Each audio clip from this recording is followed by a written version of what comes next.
Hello, I'm Tom Crisp, Associate Director of Biola's Center for Christian Thought and Professor in the Philosophy Department at Biola. I'm here today with Professors Alvin Plantinga and Nicholas Wolterstorff, two of the preeminent Christian intellectuals of our era, both of whom have been friends for a long, long time and have thought carefully about the nature of Christian scholarship. And so we are having a conversation today about Christian scholarship, and thought it would be interesting to have Professors Wolterstorff and Plantinga have a conversation about their thinking on these things. Well, it's my pleasure to introduce Professor Alvin Plantinga, the William Harry Jellema Chair of Christian Philosophy at Calvin College, and the John A. O'Brien Professor Emeritus of Philosophy at the University of Notre Dame.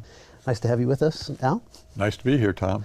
And Professor Nicholas Wolterstorff is the Noah Porter Emeritus Professor of Philosophical Theology at Yale University, and a Senior Research Fellow at the Institute for Advanced Studies in Culture at the University of Virginia. And Nick, it's nice to have you with us today. Thank you very much. Pleasure to be here. Well, so let me start with you, Nick. I want to ask you about your thinking about the connection between Christian universities, Christian scholarship, and shalom.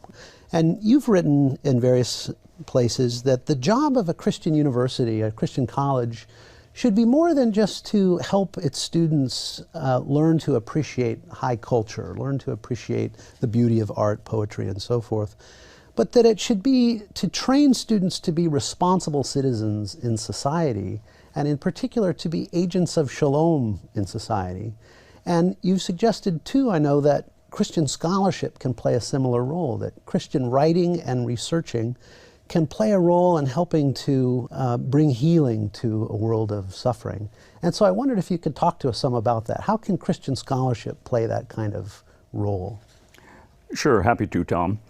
Though maybe before I do, I should, because people have sometimes misunderstood what I wanted to say here. Before I do that, I should maybe emphasize that I am in fact a defender of the liberal arts. In fact, years ago when I was a professor at Calvin College, I was chair of a committee on liberal arts education in the Christian college. In retrospect, I didn't know very well what liberal arts was. I struggled to find a definition for it. I read what other people had said and so forth. But then one day I was reading around almost accidentally and reading in some essays by Talcott Parsons, the prominent sociologist at Harvard in the 30s and early 40s. Parsons said, almost as a throwaway line, something like this, that a feature of modern societies is that we have an enormous inheritance of culture which did not originate within our society, and consequently does not have direct, for the most part, does not have direct functional use.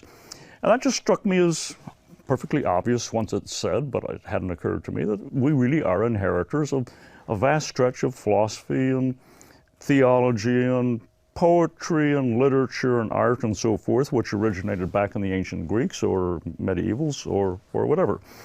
And I do think it's enormously important for human beings in general, and Christians in particular, to be introduced to that enormously rich and diverse and profound, whatever, you don't like the term stream very well, but anyway, inheritance of culture. So I do want to affirm that. But then comes the but. Comes the what? The but.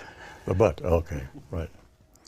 So I hear lament from, I'm retired now, but I used to hear laments from many of my colleagues about the introduction of professional education into the Christian colleges and universities. And a lot of my colleagues represented that as, oh, here it goes again. The administration is giving in to pressure. They think they need it for financial purposes and all of that. I always thought it was less manipulative than that. It seems to me that business in the modern world has become a knowledge-intensive profession. And there are good reasons why colleges have programs in business nowadays, whereas 50 years ago it seemed perfectly okay to have a high school degree and go into your father's business. So I never thought it was just cynical manipulation on the part of administrations. I thought that there was a social rationale behind it. So I'm also a defender of appropriate introduction of professional programs. However, I think that there's, and this is what you're referring to, I think there's something, as it were, in between those two that should be an important component of Christian higher education, colleges and universities. And yes, I think that our calling as Christians in the world can be put in various ways, but one way is to put it like this, that our calling is to be agents and witnesses of God's shalom, of human flourishing in all dimensions, with respect to each other, respect to ourselves, with respect to God, with respect to nature. And I think the Christian college is called to advance that, to equip students to play that role of citizen in God's kingdom and citizen in our civil societies. And it does this then by engaging, let's face it, in social analysis and the requisite, providing the requisite information. So I've seen a big part of my career as a philosopher basically shaped by that. I had some confrontational experiences with injustice, gross injustice, in South Africa and in Palestine, and those energized me to think hard about justice.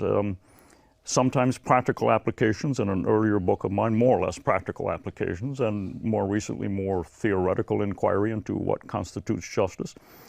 And I think that's just an important part of the calling of the Christian college, to enable us to be agents of shalom. Let me give two more examples. A year and a half ago, I was invited by a group of young fellows at the Mayo Clinic in Rochester to give some talks about justice and medicine. At first, I was powerfully inclined to say, no, I haven't thought about that. But they said they used some flattery. They said that they'd been reading my book about justice and they had found it very provocative and they really did want me to come and talk about it. So I did, but I felt inadequate. Yes, I'd thought about the theory, but what we really need here is a combination of theory with, well, let me just call it social analysis. A second example, about 2 weeks ago, I gave a talk on just punishment. That invitation came 9 months ago, and again, I was inclined to beg out of it because, though I've written about justice, it's mainly primary justice and not corrective justice. But here it went again. They said they'd been reading my book on justice, and so they wanted me to talk about it. So I said, okay. And I did, and I think had some decent things to say about it. But again, I felt inadequate. I didn't know the hands-on stuff the way a lot of people in that room did. And so once again, I was persuaded that a really important part, I think, of the Christian college curriculum is in between pure liberal arts and in between professional education, to give us an analysis of the dynamics of punishment in society, medicine in society from a Christian standpoint, with a Christian understanding of justice, charity, and so forth. That you see what I mean? That sort of in-between project. Mm-hmm. Mm-hmm. Al, have you thought about these issues? No, I haven't thought about them nearly as much as as Nick has. But I certainly agree with Nick that it's the part of the Christian to be an agent of shalom, of God's shalom. This is what's involved in loving one's neighbor as oneself, and it's part of the intellectual community, intellectual Christian community, to do whatever needs to be done with respect to figuring out how to do that. As you say, that knowledge is involved here in very many respects, so it's important that Christians be working at this, produce this kind of knowledge. It doesn't follow from that this ought to be part of, here I want to be partly just a devil's advocate. It doesn't follow from that it's part of the job of a Christian college just as a college. It's a little like the difference between what goes on in a college on the one hand and what goes on in a university on the other, where you specialize much more deeply in certain things. I'm not sure how much we disagree, and I'm not sure we disagree at all, because, like I say, I'm being a devil's advocate. Yeah.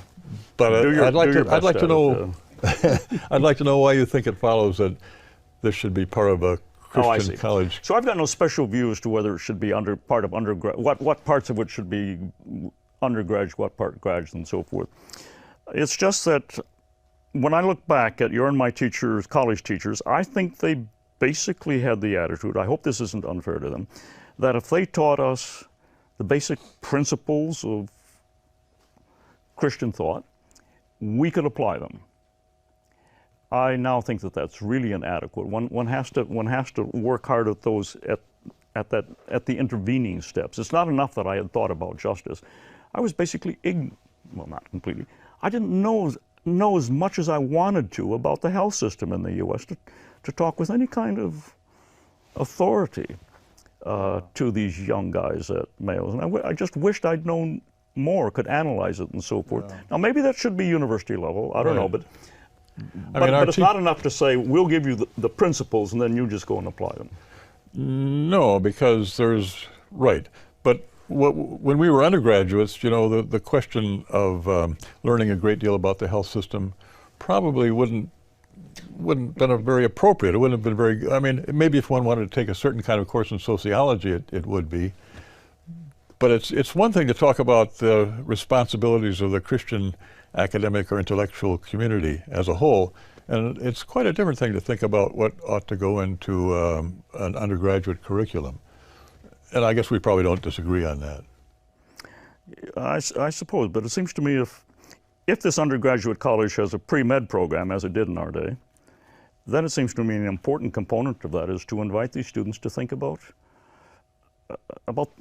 I don't like the word very well, but the ethical issues involved in the medical profession. Yes, I think that's right. Giving them the biology and the chemistry and so forth, and saying, okay, now go do it. I think that's quite right. Yeah.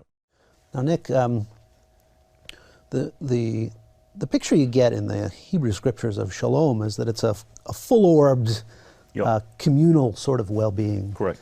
And so you can imagine someone who wants her scholarship to contribute to shalom in some way.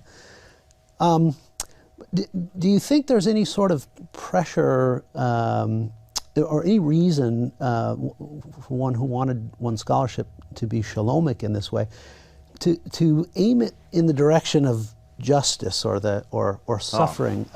Because you can imagine someone who says, well, I don't really care too much about that. I'm interested in other aspects of shalom, delight, and so forth.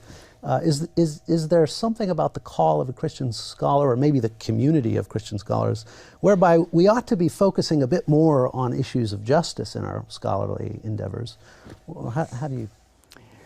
Seems to me the inescapable picture of Scripture, the Old Testament, but it carries over into the New Testament. The inescapable picture is that an intrinsic component of shalom is justice.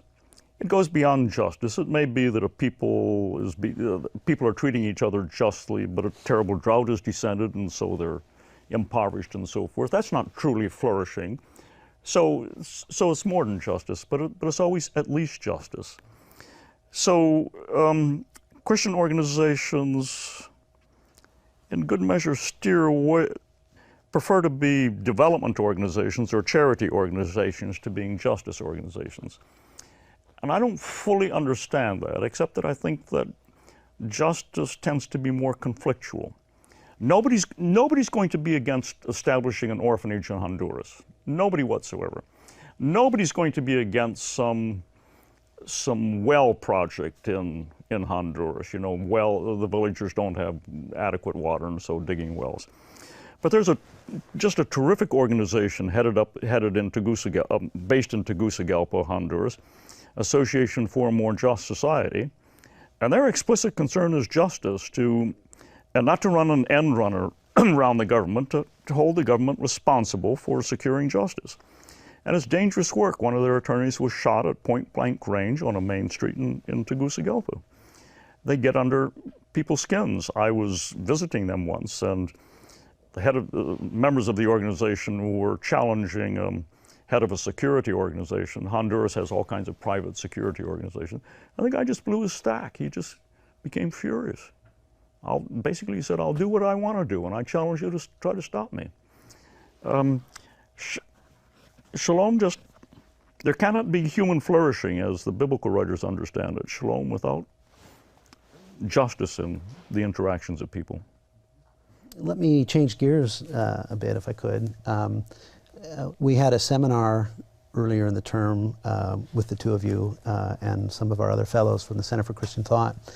And Al, you said in conversation once or twice that if you were to write your now classic piece, Advice to Christian Philosophers, today, you would write it a bit differently than you did back in 1984.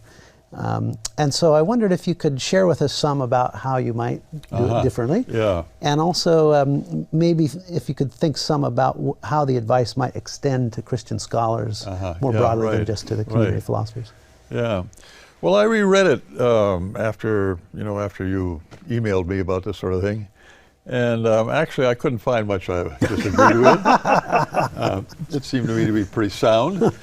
It sounds a bit defensive in parts, right? I keep sounds saying. A bit what? Defensive. The Christian scholar's got a perfect right, the Christian philosopher's got a perfect right to her own projects, this, that, and the other thing. And I said perfect right maybe a little bit too often.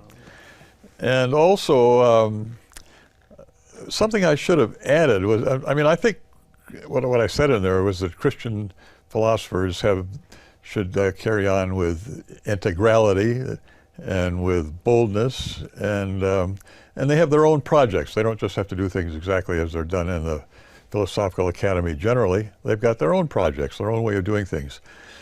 I didn't mean at all to suggest by that Christian scholars, Christian philosophers have their own standards of excellence or rigorous, which are lower than the ones to be found in the Academy generally. I maybe should have emphasized that a bit. That was not part of the deal at all. But I still agree, I still believe practically just, I guess, everything I said in there. I do think that's quite true. Christian philosophers do have their own projects. They should look at the kinds of problems philosophers have talked and thought about from the very beginning. Questions like what is knowledge, and how should we think about abstract objects, and do human beings have free will? What is it to be a human being?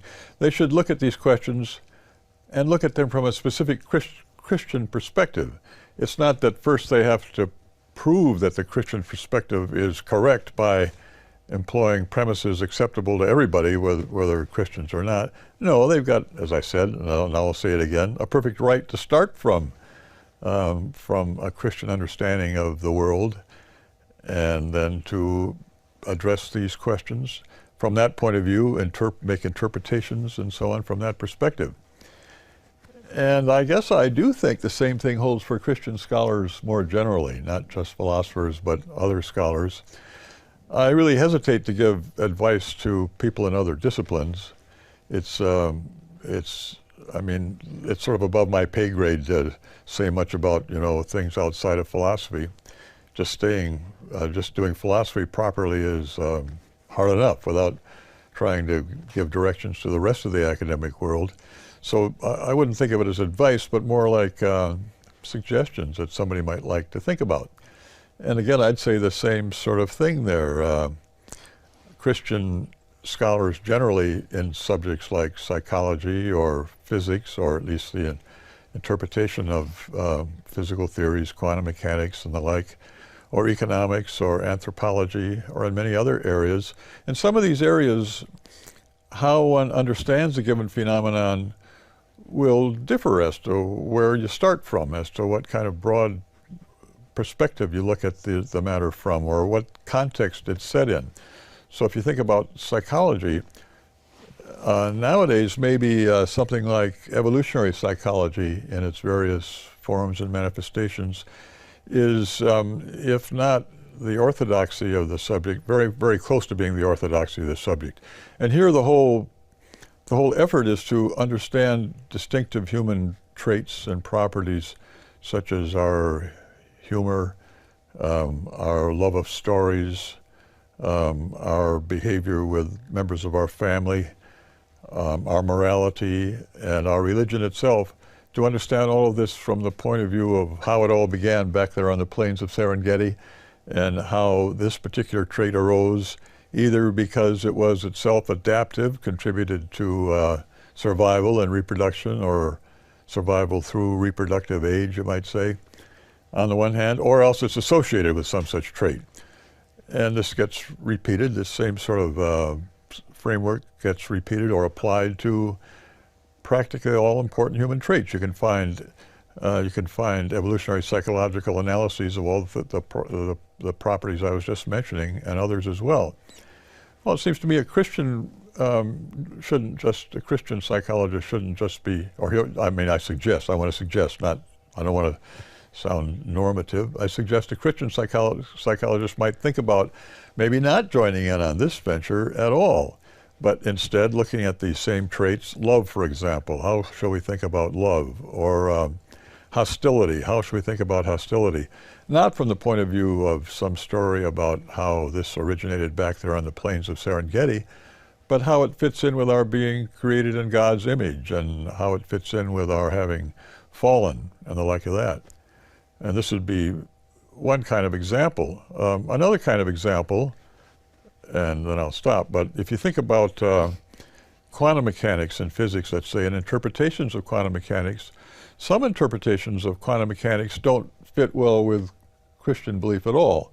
The so-called many worlds interpretation, I guess this isn't the place to go into in detail what that amounts to, but that many worlds interpretation sort of makes hash out of the whole notion of incarnation. Well, it seems to me a Christian physicist has a real reason in that point alone for rejecting that kind of interpretation of quantum mechanics. And I could give lots more examples, but I won't. Now, what do you think about the response that goes like this? Well, it sounds like what you're inviting us to do is to think of the deliverances of faith as part of the data on which we theorize, but that's not really science. That's something else. That's theology or religion, and scientists, qua scientists, can't do that sort of thing. Yeah, yeah. And sometimes there are sort of two different kinds of reasons given. One reason given for that, and we could call this methodological naturalism, right? So as a constraint on science and maybe on scholarship more generally, some people suggest that one should proceed as if God weren't there. You don't say God isn't there, but you proceed as if God isn't there. To do otherwise is, as you suggest, not to do science or psychology or for that matter, history or whatever. To do otherwise is to do theology. And if you were to ask, well, okay, why do you say that? Why do you think that? Why do you think that's a constraint on proper scientific or proper scholarly activity? One response is, well, it's true by definition. For example, Michael Roos makes that suggestion. Nancy Murphy makes that suggestion. And other people make the suggestion too. Well, I don't see how you can settle any kind of substantive important issue by a definition. I mean, suppose I define the term Democrat as to mean unmitigated scoundrel. Does that mean Democrats around the world should all go around hanging their heads because they're unmitigated scoundrels? You can't settle an important issue like that by a definition. But even if you said, well, that really is the definition of science, then I'd say what Christians who are scientists ought to be involved in is something, we'll call it schmience, just like science, except it doesn't suffer from this methodological constraint. And then the other suggestion, the other kind of reason some people give for the suggestion you make, that if you start from the deliverances of faith, you've just got theology but don't have psychology or whatever. The other suggestion, the other reason for that suggestion comes from some kinds of Thomists. They distinguish, for example, Etienne Gilson. They distinguish reason from faith, and then they point out that faith, or they say at least, whether it's pointing out that's quite the same question. Faith is a matter of testimony. What you take on faith, you take as testimony. Maybe God's testimony, but still testimony. And what you know by way of reason is something that you know by, you might say, sight. It's something you figure out for yourself. And then you really master it. You have a better grasp of it. You might say you know it better. So if you just tell me, for example, I don't know, that no system of arithmetic is complete. And you tell me this, you tell me what it means, and I believe you, then I know that. But if I can actually follow a proof of this claim, this theorem, from propositions that I can see to be self-evident, then I've got a much better grasp of it. So that's the thought. If you, when you start from faith, you'll wind up with a discourse that doesn't have as great, you might say, positive epistemic status or status as knowledge as you do if you start if you just stick within the bounds of reason. And very briefly, the response to that is that people who think this way seem to me to fail to notice that, for example, the deliverances of reason, what is self-evident, let's say, comes in degrees. So 2 + 1 = 3, absolutely, top of the line. You can't get more positive epistemic status, maybe. You can't know anything better than the way in which we know that 2 + 1 = 3. But typically in philosophy, you go beyond things like 2 + 1 = 3 in philosophy and other disciplines. And when it comes to other propositions that are much more philosophical significance, of much greater philosophical significance, for example, there aren't any things that don't exist. That's something I think is self-evident, but not nearly as self-evident, you might say. It doesn't have nearly as much intuitive support or self-evidentiary support as 2 + 1 = 3. And then if you ask whether, with respect to all these deliverances of reason, you know all of them better than you know what you know by way of testimony, I'd have to say I rather doubt that. I mean, I know by testimony that my name is Al Plantinga. I know by testimony that it's Michigan that I live in. I think I know those things at least as well, or maybe better, than that I know that there aren't any things that don't exist. And similarly for lots of other philosophical propositions, I might believe, and propositions that one finds in the sciences too.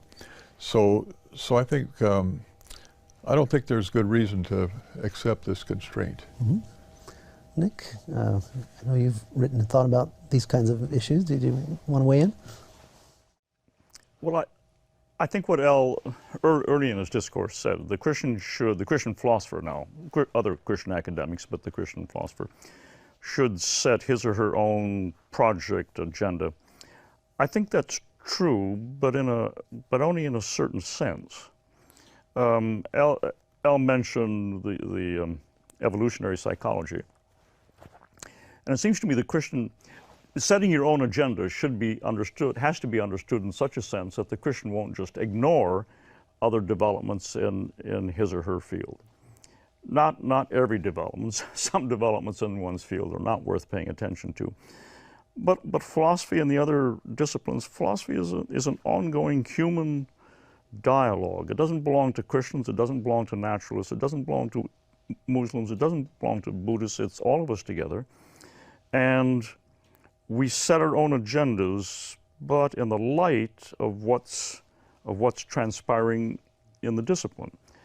So what do you think, Al? I mean, setting one's own agenda without some qualification or expansion can sound as if Christian scholarship is a hole and corner thing. You do your own thing and let those evolutionary psychologists do their thing, and we'll just do our thing.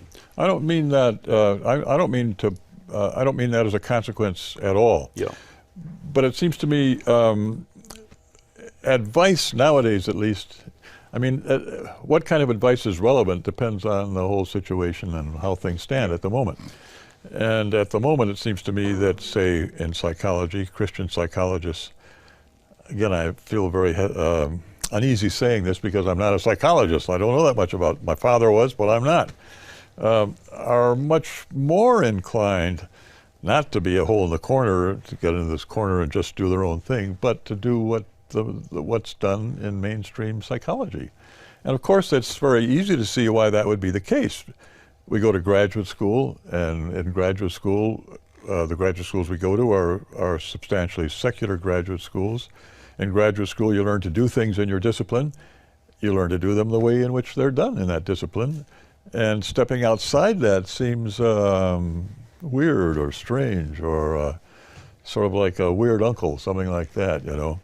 So the fact is, you're quite right. Christian scholars are addressing at least two different communities, maybe more than, actually more than two, but at least two. On the one hand, you might say they're inward looking. They're thinking as Christians in the Christian community. What does the Christian community need to learn in this connection? And how, from a Christian perspective, should one think about, say, hostility?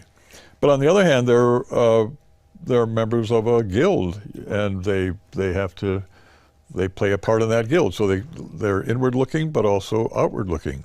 And in fact, there are many more communities involved too.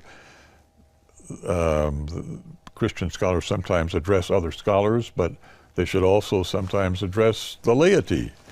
And they should address the Christian laity, but also the non-Christian laity. So it's a kind of a complicated dance more than just a...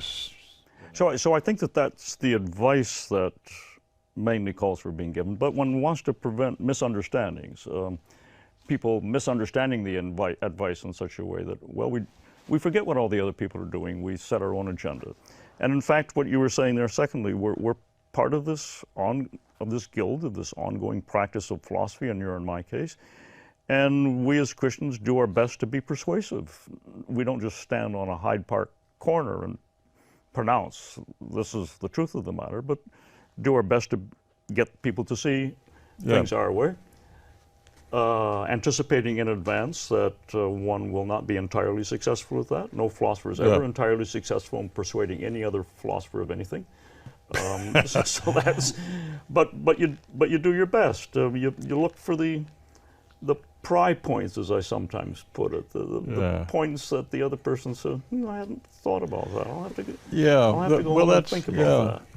But I think that's just part of it, though. I mean, so if I address other philosophers generally, not philosophers who are specifically Christian at all, but just any philosophers of any sort, then what I can start from and what I assume will be quite different from what I can if you and I want to talk and I want to tell you, well, here's the right way to think about knowledge from a Christian perspective, you know, then I can start from what you and I have in common. And if it's important to look at these phenomena from a Christian perspective, then some of our energy ought to be devoted to that. I don't want to say all of it or 9 out of 9/10 of it or anything, but an important part of it. Right. But I think we want to add that the agenda of, let me just call it the rest of the philosophical guild, the counterpart in other disciplines, the agendas actually of the rest of the philosophical guild will rarely be totally misguided. There will usually be something that they're on to that's important to pay attention to. I mean, this is just good doctrine. Scripture doesn't tell us that all but Christians are totally benighted about everything. No, I mean, I remember when you and I were in college, we sometimes thought about C. Van Til. Yes. And we probably thought about him in a completely wrong way. I mean... This is Cornelius Van Til? Cornelius Van Til, right. But what I heard from people in those days, and I didn't read much Cornelius Van Til himself, was that Cornelius Van Til thought that only Christians knew anything. And of course there was a somewhat arch definition of know operative there, but be that as it may. And that other unbelievers, they didn't really know anything. Well, then at the time I was reading a book by Willard Van Orman Quine, who was not a Christian, a book on logic. And you found some truths in it. And the thought that he didn't know any logic, you know, well, why am I reading him? He doesn't know any logic anyway. That made absolutely no sense, right. There's this eloquent passage in Calvin's Institutes, 2:2:15, as I recall, in which Calvin praises the ancient jurists, the ancient philosophers, and so forth, and says that this is not the work of the devil, but it's the work of the Spirit, and we are being ungrateful if we don't acknowledge that there's much to be admired. Absolutely right, yeah. But still, saying all that, it's important. In philosophy, this advice maybe isn't as crucial or necessary now as it was 25 years ago when I wrote that piece, or 30 years ago or whatever. But I think in other parts of the whole Christian academic enterprise, that advice still needs to be given. Correct. People still are too they're buffaloed by the whole by the whole establishment of the discipline in question. Maybe in philosophy it's easier not to be buffaloed because philosophers always thoroughly disagree with each other anyway.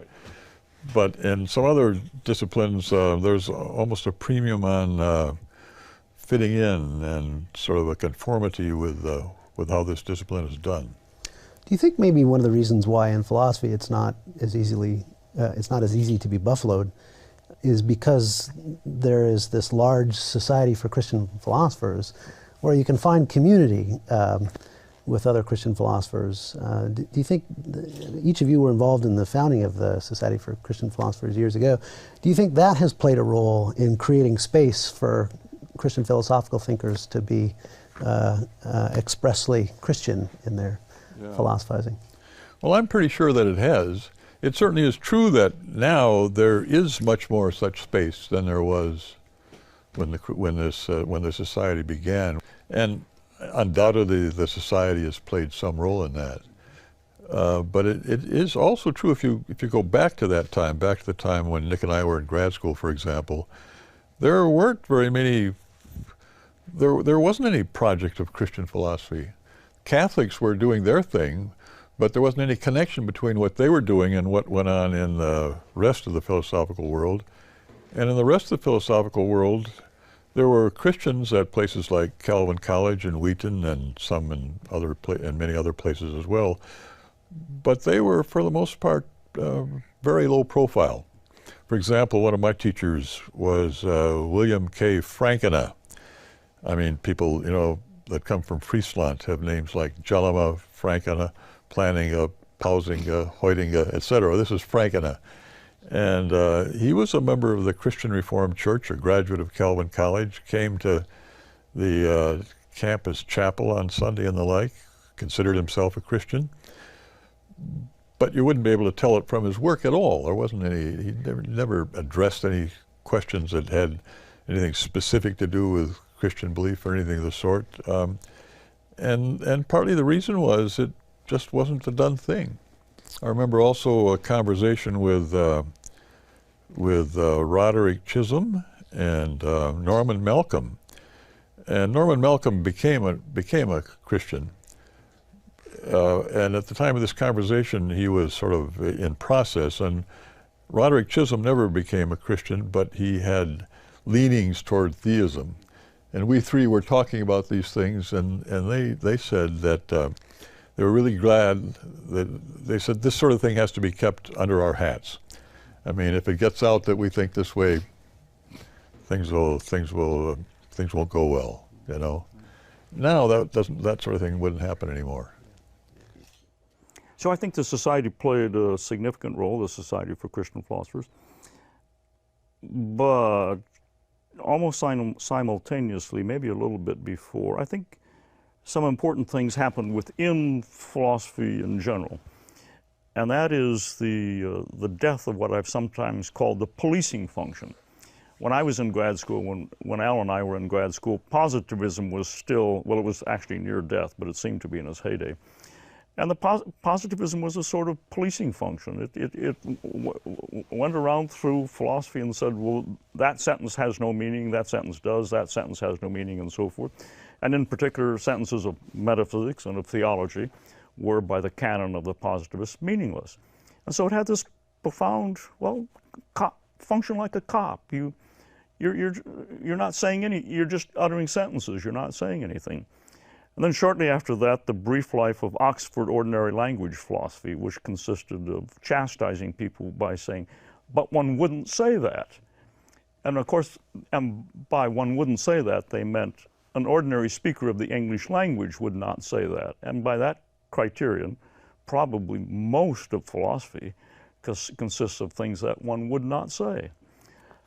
Both of those died a sudden death in the 60s. And that opened up the field. And there's a little bit of policing in philosophy. I mean, in your field of metaphysics, people have to find truth makers and so forth. But it's basically the policing function in philosophy is over. And that opened things up. Nobody charges anybody in general I mean, now and then, of course, people speak nonsense, but there's not some general criterion of meaningfulness or sayableness or knowability. Yeah, and one thing that struck me back in the heyday of positivism was the way in which the positivism was so dominant that that many Christians had no idea how to respond to it. Right. I remember one article in Mind where I think a Christian philosopher, at least someone interested in Christian philosophy and in philosophy as a Christian, was thinking about the positivist claim that a statement like God loves us or God has created the world, the positivist said, well, this is just meaningless. Right. So said the positivist. It doesn't conform to the verifiability criterion. And this person suggested that, well, I guess that's the way things are. Yeah. I mean, so we have to reinterpret these statements. So to say that God created the world means something like many of the features of the world redound to human flourishing. That's what it say, God created the world. And, or take your pick. I'm struck with awe sometimes when I see the Rockies or something. Yeah, like that. Something like that. And similar things of that sort, which strikes, and then at that time did strike me as insufficiently bold. I mean, Christians should have said, your criterion implies that these statements are meaningless, but they're not, so I guess there's something wrong with your criterion, you know. Right. One sometimes gets the sense that in certain segments of the academy, naturalism plays this policing role that you talk about. It's not so in contemporary Anglo-American philosophy, but in the sciences, from a distance anyway, it seems that naturalism plays that kind of role. Why do you think that would be? Why would naturalism be functioning that way in some segments of the academy and not philosophy? And not in philosophy. Well, because it's not so easy to articulate. It's easier to talk about naturalism and to say I'm a naturalist and so forth than it is to explain just what it is to be a naturalist, and that done to defend it against objections. So philosophers are more cautious. They may in fact be intuitive naturalists. A lot of them are, it seems, intuitive naturalists. But to stick your head up and articulate it and defend it, that's not so easy. Well, let me conclude with a final question. Al, I was a graduate student of yours at Notre Dame, and I took and a really fine one. Thank you. I took a seminar from you on Christian philosophy, and the last couple weeks of the class you set aside to talk about non-scholarly, non-academic parts of being a Christian philosopher and what it looks like to be distinctly Christian in the guild of philosophers. And so I wondered if you could share with us some thoughts about that. And in particular, there was one anecdote I wanted you to comment on. You shared that in academia one will often find oneself on a totem pole. People below you on the totem pole, people above you on the totem pole. And you said that a Christian philosopher ought to have a very distinctive approach to life on the totem pole. And the way you described it was like this, that you ought to adopt as a policy that anyone you find situated below you on the totem pole, you should go out of your way to treat with enormous respect and tenderness. And that anyone you find above you on the totem pole, you should go out of your way to treat them with feistiness. So I wondered if you wanted to comment on that. Well, I guess I think that's basically right. I mean, it may, maybe be overstated a bit for emphasis, but I think that's basically right. I think the whole way in which totem poles flourish in academia is not a good thing, and it should not be that graduate students are sort of way at the bottom of the philosophical totem pole. Undergraduates aren't even on the totem pole. They're a different category altogether. But once you become a graduate student, then you're a member of this guild, broadly speaking. Now you're going to be a philosopher or a psychologist or whatever. And then there are these sort of exalted figures way at the top and these other figures way at the bottom. And sometimes there's all kinds of fawning and that kind of thing. That seems to me to be dead wrong. it's to the benefit of the people at the top that they not be treated with this kind of fawning respect. I mean, human beings are, as we all know, subject to pride at the drop of a hat. And even if you try really hard, you know, if you're aware of this, even so, it still happens all the time. So the right way to advance their interests is to treat them with a certain amount of feistiness, you know, no kowtowing, no kissing the hand or anything like that.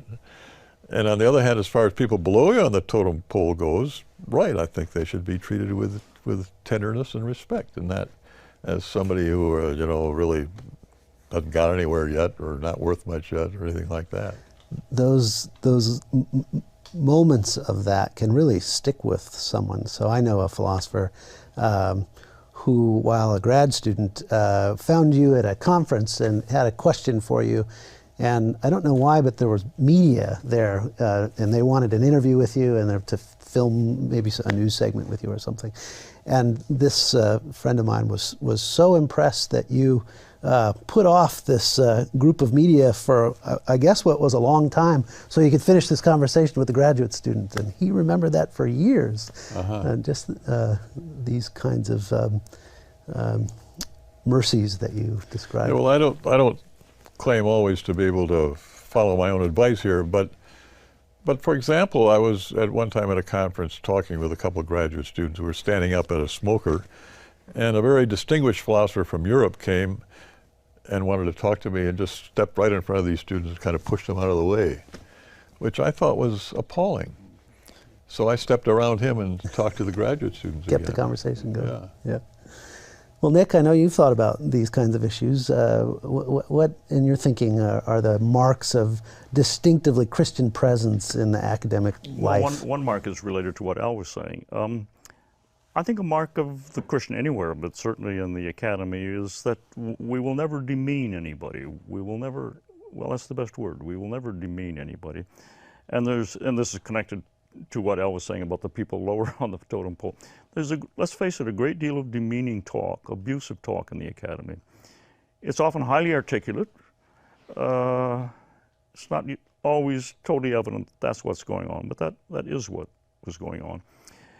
And I think that we should also not be abusive or demeaning, not only to the people around us, but to the authors we deal with. I remember I was reading with one of my seminars, some passage in Augustine, and one of the students in the class just made some silly, dismissive remark about what Augustine was saying. So I was just mad. So it finally occurred to me to say to her, it was a woman, happened to be a woman, suppose Augustine were sitting right across the table from you, would you still have said what you just said? And then she said, oh, no. Well, we were dealing with Augustine. Now there's a whole line of thought which says, no, we're not dealing with Augustine, we're dealing with a text. A line of sort of dehumanizing of the humanities which has occurred over the last 30 years. We're just dealing with artifacts, with texts. Well, I just think that's a lot of nonsense. Augustine wrote the Confessions. We're not just dealing with an artifact. And you are, with this dismissive comment, demeaning Augustine. Remember that. Well, to what extent she took it to heart, I have no idea. Well, I think that will conclude our time together. So thank you both for your reflections. Thank you for taking the time. Good. Yep, you're welcome. It's been a delight.